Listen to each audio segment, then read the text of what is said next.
Like I said, this is really the heart of the matter, the rotor. So this is called an H rotor.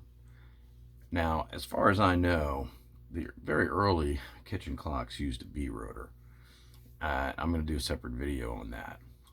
As far as I know, all of them after that used an H rotor. So this is what it looks like. The H rotor was the one that was most produced. Um, so in any case, this is where you see the gear here. That's the top of the rotor, and printed right there it says top, so that's easy enough.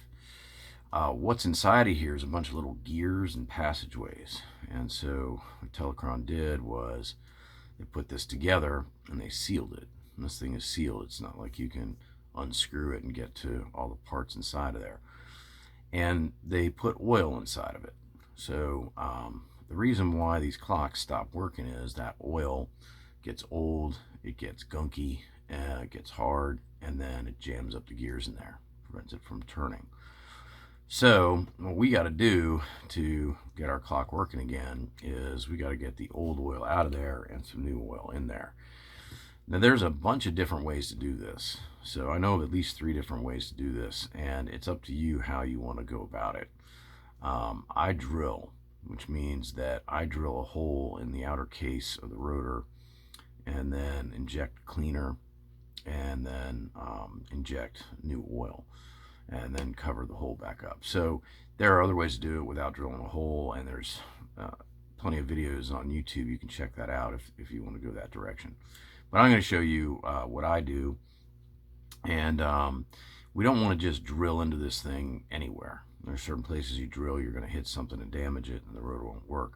So safe bet that I found is, look at it's they'll have 2 rows of numbers and letters stamped on it, and this row right here, it's sort of in the middle of the rotor, I go right to the right of the numbers and letters that are in this row and make a mark with a marker, and that's where I'm going to drill my hole. Now I do believe that my drill bit is 1/8 when I use, but you don't, the size is something small like this, okay?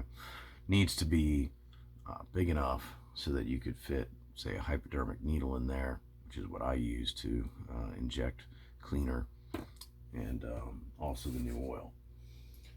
So what I'm going to do is I'm going to take this to my my drill press and drill a hole in it.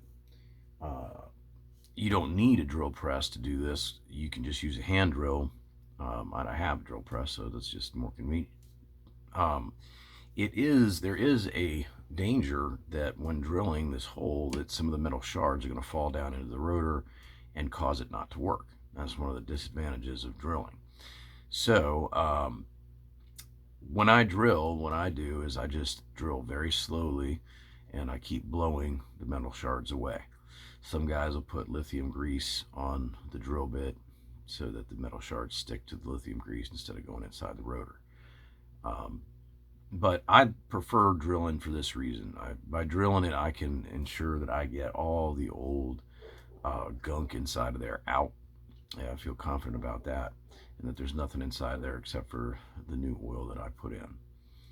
So I'm going to take this to my drill press, and then I'll show you guys what I do to clean out the old oil.